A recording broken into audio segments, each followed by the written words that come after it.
Vamos abordar de maneira bem geral o que está acontecendo através de uma entrevista, de uma conversa com o senador Tasso Gereissati, do PSDB. Muito boa noite, senador. Obrigado pela sua disposição em participar aqui da roda. Senador, o senhor faz parte de uma roda, hein? Por favor, não aguarde que eu lhe passe a palavra. Inicialmente, eu queria lhe perguntar, senador, o senhor se arrepende de ter votado por uma PEC que está sendo vista aqui na nossa roda, por exemplo? Temos chamado essa PEC de uma burla das leis fiscais, um drible das leis eleitorais, um assintoso atentado a princípios da Constituição. Não sei se o senhor adere à nossa avaliação, mas a pergunta está no ar. O senhor se arrepende de ter votado a favor? Bom, primeiro, boa noite, obrigado pelo convite. E colocar para você que não me arrependo. E, infelizmente, eu não vou aderir, acho que pela primeira vez, à sua opinião e a opinião de todos os que estão aí com você nesse painel tão inteligente. Mas eu acho que eu, pessoalmente, e muitos dos senadores com os quais nós conversamos, estávamos diante de uma situação muito difícil. Só para recordar um pouquinho, você é muito novo, mas eu comecei minha vida como governador fazendo talvez a maior limpeza, vamos dizer, fiscal que um Estado já fez. Acho a primeira grande de um Estado no Brasil. E nós não tínhamos arrecadação para pagar folha de pagamento, que estava atrasado, etc. Se você me permitisse eu fazer um pouquinho desse histórico, não sei como é que é a questão de tempo. E daí por diante, fiz outros governos. De lá para cá, o Estado do Ceará nunca, e acho que foi o único Estado que desde essa época, 86, nunca teve déficit fiscal. Nunca. Portanto, eu não posso ser acusado de não ser uma pessoa extremamente cuidadosa e rigorosa quanto à questão fiscal. Ao mesmo tempo, eu digo para você que também no governo Fernando Henrique fui dos maiores defensores, ao lado do governo Fernando Henrique, Pedro Malan, ministro da Fazenda, toda a equipe econômica, enfim, a defender e brigar por uma reforma fiscal que trouxe a superávites primários sucessivos durante os 8 anos do governo Fernando Henrique. O que eu quero dizer com isso é que eu continuo que chamam, que os que são contra costumam chamar de fiscalista. E tem um enorme rigor em relação à questão fiscal. Agora, também eu posso dizer para você que nós temos uma enorme sensibilidade a uma questão que eu tenho visto sendo repetida por quase toda a imprensa, a grande maioria da imprensa, inclusive vocês, evidentemente, que eu respeito, mas eu discordo. As pessoas dizem a fome sempre existiu, por que agora? Eu sou contra, evidentemente, a oportunidade. Acho que também, durante todos esses meus anos de governo, ninguém pode me acusar de bolsonarista, que eu não sou. É o pior governo da história do Brasil, pelo que eu saiba, pelo menos da história da redemocratização para cá e mesmo da nova república. E seria o último, ou um dos últimos, a querer uma reeleição do governo Bolsonaro, do presidente Bolsonaro, e nem ajudaria isso nunca. Mas tem uma questão muito grave, que eu estava dizendo, que as pessoas estão repetindo. A fome sempre existiu, por que só agora? Isso não é verdade.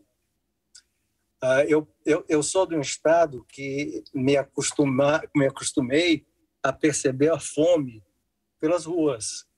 Aqui, quando nós tínhamos uma seca, e não só aqui, isso se refletia no Brasil inteiro, você começava a ver na rua e nas estradas os retirantes carregando suas sacolas no ombro, sua família, seus bebês, e rumo à cidade, e na cidade espalhado pelas ruas pedindo socorro e pedindo remédio. Então, eu sou dessa época que, infelizmente, conviveu com isso. E graças a uma série de medidas que foram tomadas durante esses anos todos, de lá para cá, não só nos governos estaduais, nos governos federais, proteção social, uma série de proteções que foram criadas, isso acabou.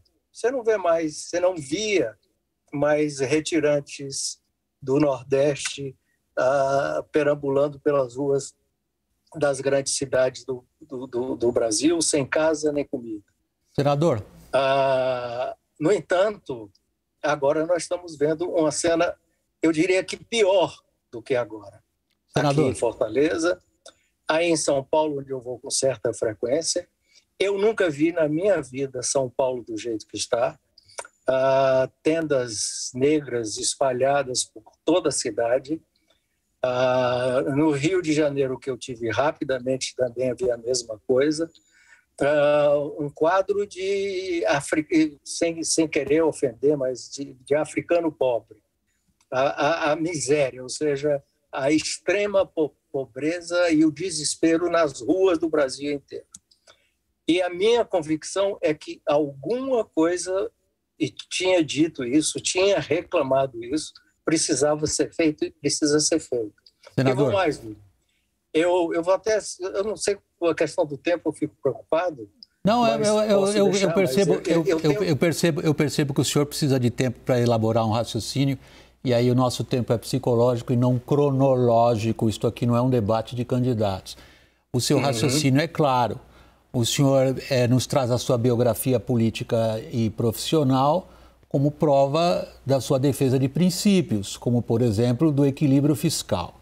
Ao mesmo tempo, o senhor nos exibe o que o senhor considera que é a sua sensibilidade social diante de um estado de miséria e de penúria que se agravou nos últimos anos. E, em terceiro lugar, o senhor nos traz a apreciação crítica que o senhor tem do governo, mas o senhor nos descreve uma armadilha política, na qual, por respeitar os seus princípios e estar atento à questão social, o senhor acaba sendo obrigado a apoiar um governo que o senhor repudia. Eu não apoio esse governo de jeito nenhum. Não há hipótese de eu apoiar esse governo. Não há hipótese de eu votar nesse governo.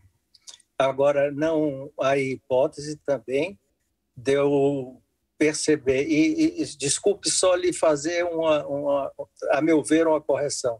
Não é a questão da fome não se agravou nos últimos anos, se agravou nos últimos meses. São Paulo, há um ano atrás, na pandemia, São Paulo não estava assim, Fortaleza não estava assim, Rio de Janeiro não estava assim. Não sei explicar por quê, tem muitas explicações, mas, enfim, precisa ser melhor estudado. E isso vem se agravando nos últimos meses ou no último ano de uma maneira seríssima. Eu não ajudaria e não ajudei. Agora, entre votar um projeto que eventualmente pode ajudar o governo na eleição, pode, reconheço isso, me preocupo e não faria numa circunstância normal. E tentar fazer alguma coisa de emergência para ontem, para esse pessoal que está desesperado no meio da rua, eu fiquei, evidente que tive dúvidas, discutimos com vários outros colegas senadores, a princípio não votar, não votar, e no final voltei com minha consciência. Entre apoiar um governo que eu reprovo em tudo, praticamente em tudo, apoiar não, apoiar uma medida que o favorece, fora da hora, tentando burlar a lei eleitoral, tentando burlar a lei de responsabilidade fiscal e com fim eleitoreiro, mas não fazer nada neste momento era outra opção em relação a essa população que está aí. Senador, deixa eu passar a palavra, deixa eu passar a palavra agora aos meus colegas. Desculpe. Eu não queria passar a palavra ao Gustavo e ao Caio, estou aqui ansiosos também para participar da nossa roda. Como eu disse, é uma roda. E muito obrigado pela franqueza e pela civilidade com que a gente defende aqui pontos de vista não sempre convergentes. Gustavo Uribe, sua palavra. Senador, boa noite. Senador, o senhor fala do aumento da pobreza e realmente aumentou no Brasil. Mas o pacote, se fosse só o Auxílio Brasil, teria um impacto de 20 bilhões. O pacote tem um impacto de 40 bilhões. E nisso tem voucher para caminhoneiros, subsídio para etanol e até gratuidade para idosos em transporte público. E eu não vi o senhor ou o PSDB ir contra esses outros penduricalhos. Por que o PSDB só não defendeu o aumento do Auxílio Brasil para combater a miséria e defendeu os demais gastos? Não, nós defendemos o auxílio, nós não defendemos os demais gastos. Nós não tínhamos, naquele momento, como votar contra os demais gastos. Nós defendemos duas medidas. O aumento do Auxílio Brasil, de 400 para 600, o fim da fila, porque, evidentemente, você está vendo gente na rua que não está recebendo esse auxílio, e as outras medidas eu concordo que são totalmente inapropriadas. Mas naquele momento, neste momento, entre ter que engolir isto dentro daquele contexto que o William chamou de uma armadilha política, foi uma armadilha política, e fazer alguma coisa de emergência para esta população. Está no noticiário hoje, algum instituto, são 60 milhões de pessoas. Mas estamos falando, já outra pesquisa já deu 30 milhões de pessoas. Olha, há uma semana atrás eu tenho parado e conversado com essas pessoas aqui em Fortaleza, principalmente até por ser político, por me interessar o que está acontecendo. Eu dei R$20 a uma família que estava parada na rua, e essa pessoa se emocionou e disse: o senhor não sabe a importância que esses R$20 vai fazer na minha vida. Então, o que eu quero dizer é o seguinte: nós não tínhamos saída, a saída era não fazer nada. E, na minha consciência, eu não concordo, não poderia contribuir para que não fizesse nada. Agora, o setor açúcar-alcooleiro é um absurdo, até porque eles devem estar com margem altíssima, porque não tem por que eles estarem acompanhando o preço do petróleo. O preço do petróleo se resolve lá fora, não tem nada a ver com o setor açúcar-alcooleiro, que a matéria-prima é a cana-de-açúcar. Mesmo um caminhoneiro que tem um caminhão hoje custa, sei lá, mais R$500 mil por aí, evidentemente que esse homem não está morrendo de fome, está com sua atividade prejudicada, está tendo problemas, como todo mundo está. E assim por diante. Agora, entre não fazer nada, essa era a nossa opção, naquele momento, era essa a opção. E vou adiante aí, que eu coloco até para discutir mais adiante. Esses 39 bilhões também não é bom, não é saudável, mas nós temos muita gordura jogada fora, que nós temos de onde tirar, bastando o que o governo queira e o próprio Congresso queira. Senador, deixa eu passar a palavra para o Caio.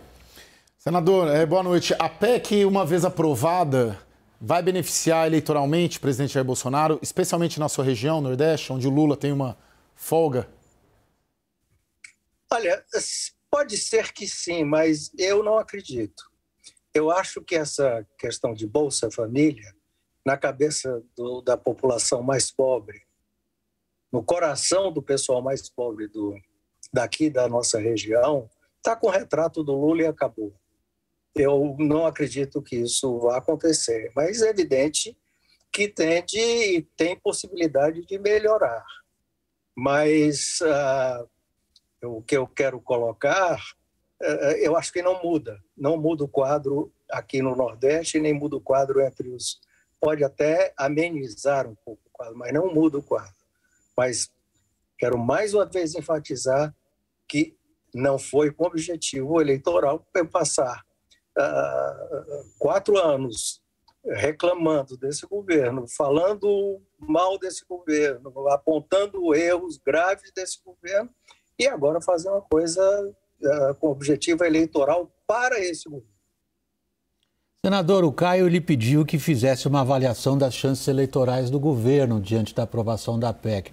Eu faço o argumento pelo 180 graus, vou inverter o argumento do Caio. Do seu ponto de vista, por exemplo, temos a sua colega, a senadora Simone Tebet, como postulante ao cargo de presidente pelo MDB. Fala-se da possibilidade do senhor vir a ser o vice-presidente na chapa dela. Que dano essa PEC traz à sua postulação política?